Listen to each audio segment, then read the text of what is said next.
Hanap mo ba ay good vibes mula sa mga storyang hatid ay good news? Sagot ka namin! Ang programang walang ibang dala kundi magagandang kwento at balita mula sa mga storyang kapupulutan ng inspirasyon, pag-asa at tagumpay hanggang sa makabuluhang pagbabago sa lipunan. Siguradong good vibes yan! Dito lang sa programang magbibigay ng mga balitang mas maganda pa sa good news. Ang The Better News. Mapapanood mula Lunes hanggang Biyernes, 1 p.m. sa DZRH TV. Panibagong araw na naman para sa mga balitang hatid ay good vibes. Ngayong araw, sagot na namin ang mga balitang tiyak na magpapa-feel better sa iyo. Dito, bawal muna ang nega dahil live naming ihahatid ang positive news sa DZRH TV Facebook, YouTube at DZRH News website. Ako, si Rovic Manuel, ang tagapaghatid ng mga balitang mas maganda pa sa good news. Ito ang The Better News. Una sa Pilipinas, una sa Pilipino.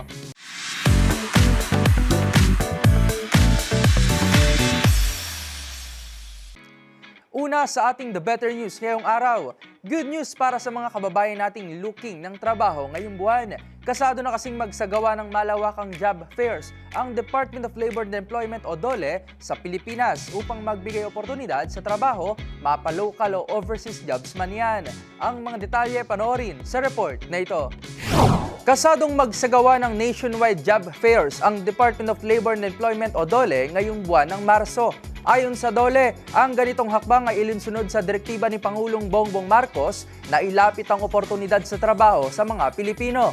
Layunin rin ito na mas iangat ang kabuhayan ng mga Pinoy at maibsan ang kahirapan ng sambayanan. Ang job fairs ay gaganapin sa tulong ng iba't ibang partners ng gobyerno at pribadong sektor at Ang job fairs ay gaganapin sa tulong ng iba't ibang partners ng gobyerno at pribadong sektor at nag-aalok ng libu-libong local at overseas job openings. Dito sa National Capital Region o NCR, kasado ang job fair sa Quezon City, Makati City, Pasay, Las Piñas, Maynila at Valenzuela City sa March 31, 2025. Matatandaang nitong Enero, bahagyang tumaas ang employment rate sa 95.7% kung iahambing sa naitala noong Enero 2024 sa 95.5% employment rate ayon sa Philippine Statistics Authority o PSA. Para sa DZRH TV, ito si Rovic Manuel. Una sa Pilipinas, una sa Pilipino.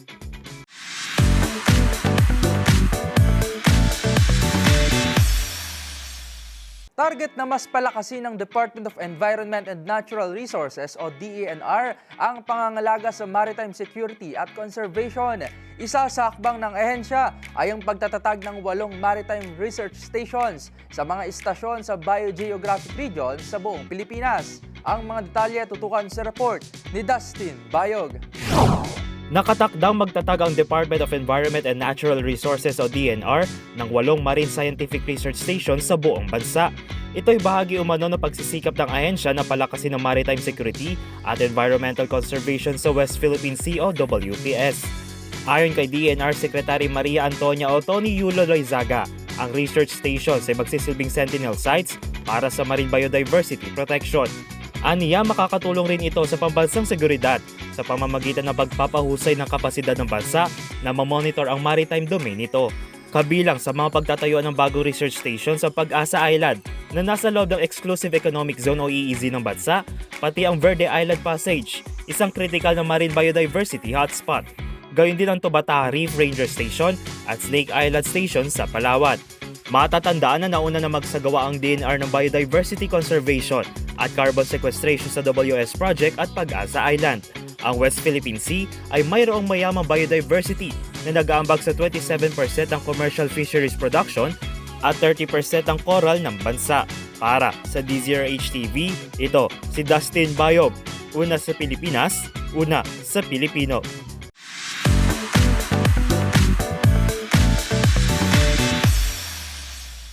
Tiniyak naman mismo ni Pangulong Bongbong Marcos ang pagpapalakas ng internet connectivity sa Eastern Visayas. Kabilang sa plano ng pamahalaan ay ang pagpapatayo ng tower at mga bagong teknolohiya na pwedeng gamitin para makapagbigay ng serbisyo sa internet, lalo na sa mga malalayong lugar.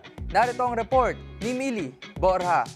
Pursigida si Pangulong Bongbong Marcos na pagandahin ang internet access sa Eastern Visayas, lalo na sa malalayong lugar. Kaya naman sinabi ng PBBM na may bagong sistema na binuo ang gobyerno para palakasin ang internet access sa Geographically Isolated and Disadvantaged Areas o GIDAS. Sa Regional Development Council meeting sa Tacloban City, binanggit ni Marcos na basta't may GIDAS na hindi gaanong kalayuan sa fiber optics ay pwedeng kabitan ng naturang internet access. Nasa plano rin aniya ang pagtatayo ng tower pero mayroon namang aniyang mga bagong teknolohiya na pwedeng gamitin, gaya ng satellite para makapagbigay ng serbisyo ng internet sa mga isla na malayo sa fiber optics. Samantala, welcome naman kay Samar Governor Shari Antan ang inisyatibo ng Pangulo, lalo at makatutulong aniya ito sa sektor ng edukasyon, partikular sa GIDA community sa kanilang lalawigan. Para sa DZRH TV, ito si Mili Borja, una sa Pilipinas, una sa Pilipino.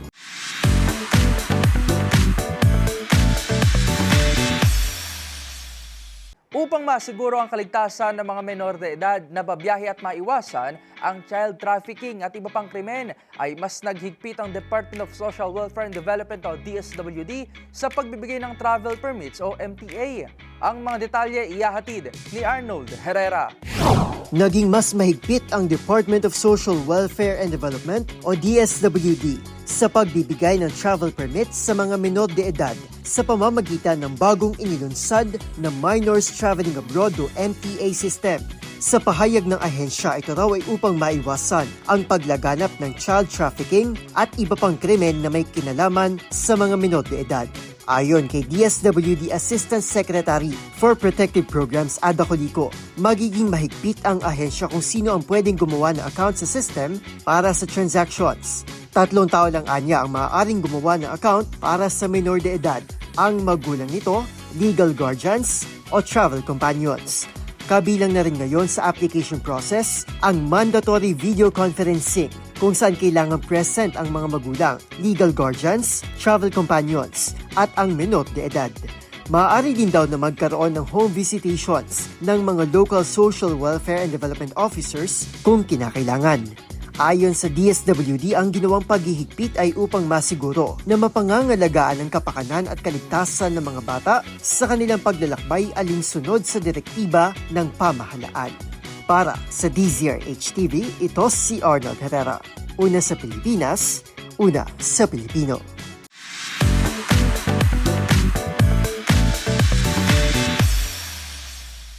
Samantala, itinaas na ni Pangulong Bongbong Marcos ang subsistence allowance para sa mga opisyal at enlisted personnel ng Armed Forces of the Philippines o AFP. Mula sa dating 150 pesos, dumoble na ito at ginawa na ngayong 350 pesos. Ang iba pang detalye tutukan sa report na ito. Formal lang itinaas ni Pangulong Bongbong Marcos sa 350 pesos ang arawang subsistence allowance ng mga tauhan ng Armed Forces of the Philippines o AFP mula sa dating 150 pesos. Ito ay matapos lagdaan ng Pangulo ang Executive Order No. 84 kung saan nakasaad ang dagdag na 200 pesos para sa mga military personnel alinsunod sa rekomendasyon ng Department of National Defense at Department of Budget and Management o DBM. Kabilang sa madaragdagan ng allowance ay ang mga AFP officials, enlisted personnel, probationary second lieutenants, mga KAFCU at mga kadete. Nakasaad sa EO na mahalaga ang pagtataas ng allowance na ito ng mga tauhan ng AFP para sa pagprotekta at pagsusulong ng kanilang karapatan. Ito rin daw ay bilang pagkilala sa kanilang dedikasyon at sakripisyo sa pangangalaga at pagtitiyak ng seguridad sa soberanya ng ating bansa. Matatanda ang taong 2015 pa ang huling beses na nagkaroon ng adjustment sa subsistence allowance ang mga sundalo. Para sa DZRH TV, ito si Rovic Manuel. Una sa Pilipinas, una sa Pilipino.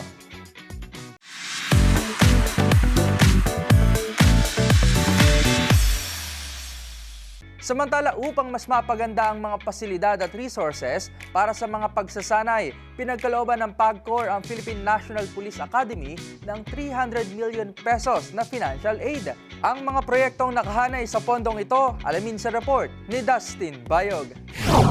Nakatanggap ng aabot sa 300 milyong piso ang Philippine National Police Academy o PNPA mula sa Philippine Amusement and Gaming Corporation o PAGCOR na layong mas mapaganda ang pasilidad at mapabuti ang pagsasanay ng mga kadete. Nakapaloob sa pondo ang pagpapagawa ng PNPA Alumni Association Building na siyang magsisilbing administrative office at dormitoryo ng mga alumni. Kasama rin dito ang pag-upgrade ng Crime Scene Plaza na siyang training ground para sa mga forensic at investigative procedure at pagbili ng ilang firearm training simulators. Ilan pa sa matutugunan nito ang crime mapping at predictive policing software, GPS navigation system at pagbili ng ambulance stretcher, medical oxygen, wheelchair at mga first aid kit. Samantala nagbigay din ng PAGCOR ng 2.2 million pesos para naman sa Alumni Association Incorporated ng PNPA para naman sa pagbili ng bagong vehicle at 100 computer tablets. Para sa DZRH TV, ito si Dustin Bayog. Una sa Pilipinas, una sa Pilipino.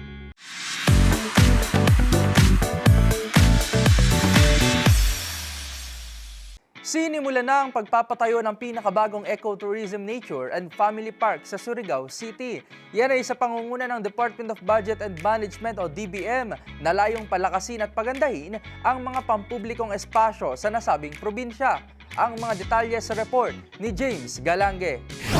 Pinangunahan ng Department of Budget and Management o DBM ang pagpapatayo ng pinakabagong ecotourism nature and family park sa Sitio Brazilmat, Surigao City, kung saan tinatayang aabot sa mahigit 10 milyong piso ang gagastusin para sa nasabing ecotourism park na mayroong itatayong camping grounds, tree parks at community garden.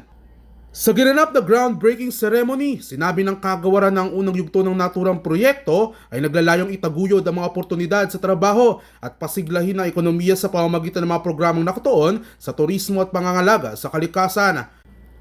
Habang ayon naman kay DBM Secretary Amena F. Pangandaman, ito manong simula ng isang mas luntian, mas masagana at mas maunlad na Surigao City. Samantala, ang naturang proyekto ay naisakatuparan sa ilalim ng LGCF o Local Government Support Fund ng Green Green Program na layong tulungan ng lokal na pamahalaan na gumawa ng mas maayos na pampublikong espasyo at mga infrastrukturang mas lumikha ng mas kaaya-ayang kapaligiran para sa mga Pilipino. Kwento ni Surigao City Mayor Pablo Yves Dumlao II, noon na hindi magamit ang naturang lupa dulot ng mga naging kaguluhan ng gawing guerrilla base at hindi ligtas para sa mga lokal na mamamayan. Nagpaabot naman ng pasasalamat ang alkalde sa DBM at sa iba pang ahensya ng gobyerno na bahagi ng naturang proyekto. Para sa DZRH TV, ito si James Galange, una sa Pilipinas, una sa Pilipino.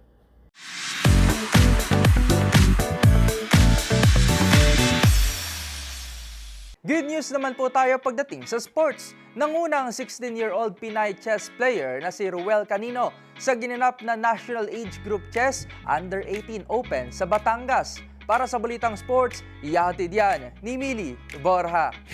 Dinomina ng young Filipino chess player na si Ruel Canino ng Cagayan de Oro ang National Age Group Chess Championships matapos maswipang male-dominated Under-18 Open Standard Division sa FPJ Arena San Jose, Batangas. Ang 16-year-old UAAP Juniors Most Valuable Player ay nagkampiyon matapos makipag-limit sa huling round kay Carly Chris Clarito Jr. at tinapos ang laban na may 7 puntos. Isang buong puntos ang lamang sa mga kalaban kabilang ang top seed FIDE Master na si Christian Giancarlo Arca.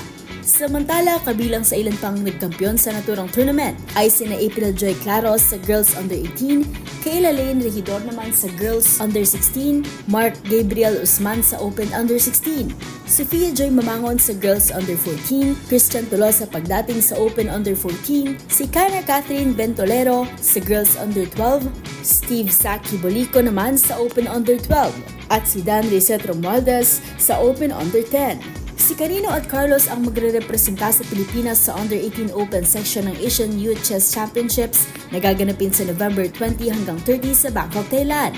Parte rin si Canino ng national team na nanalo ng historic Group 2 gold medal sa 2024 Budapest Chess Olympiad kung saan tinalo niya ang 3 women grandmasters. Ang 4 na araw na torneo ay suportado ng Philippine Sports Commission at National Chess Federation of the Philippines. Para sa DZRH TV, ito si Mili Borja, una sa Pilipinas, una sa Pilipino.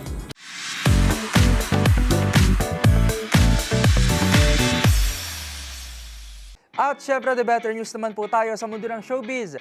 Tickets sa simula at wakas concert ng SB19 sa Philippine Arena, sold out agad. At Sara Geronimo, kumasa sa Dam Dance Craze kasama si SB19 Stel. Ang mga detalye sa report ng ating showbiz, Angel. Muli na namang napatunayan ang powers ng 18 of fans ng SB19. In less than 7 hours kasi, sold out agad ang tickets para sa kick-off ng simula at wakas world tour ng P-Pop Kings. Labis naman ang pasalamat ng Mahalima from the bottom of their hearts sa nila ay overwhelming love and support ng fans. Bukod nga sa karaniwang upper box general admission to VIP standing mosh pit tickets, una nga rin nilang binuksan ang bentahan para sa global fan packages na sold out din agad sa loob lamang ng 2 minutes and 50 seconds. Magunita na last of February 28, inilabas si na Pablo, Josh, Stel, Ken at Justin ang music video ng kanilang kantang Damn na mayroon na ngayong mahigit 14 milyong views. Ang Damn ay bahagi ng kanilang simula at wakas EP na i-release sa April 25. And speaking of Damn, kumasa na rin sa Damn Dance Craze ang nag-iisang Sarah Geronimo kasama si SB19 Stel. Bakit ba nagkaganto? Ang daming tukso, bawat hakbang laging may gulo. Pagkamalas, ba't ko galing tumakbo? Dito lang ako. Say naman ang isang netizen sa comment section, Pop Star Royalty and P-Pop Royalty. Habang kutob naman ang isa pa, special guest nga ba si Sarah G sa concert ng SB? Nakatakdang ganapin ang simula at wakas concert sa Philippine Arena sa May 31. At yan ang the better news sa mundo ng showbiz. Ito si Angelica Cosme ng DZRH TV, una sa Pilipinas, una sa Pilipino.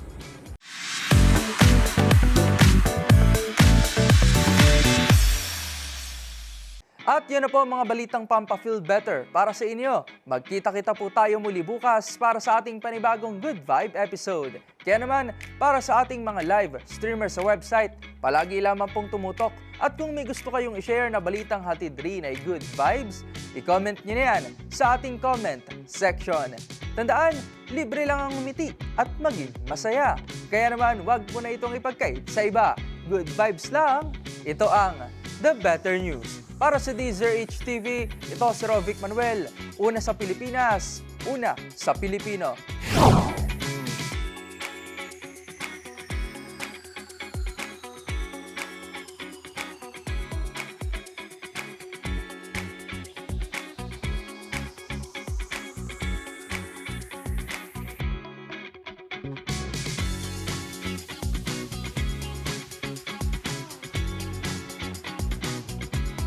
Hanap mo ba ay good vibes mula sa mga storyang hatid ay good news? Sagot ka namin! Ang programang walang ibang dala kundi magagandang kwento at balita mula sa mga storyang kapupulutan ng inspirasyon, pag-asa at tagumpay hanggang sa makabuluhang pagbabago sa lipunan. Siguradong good vibes yan!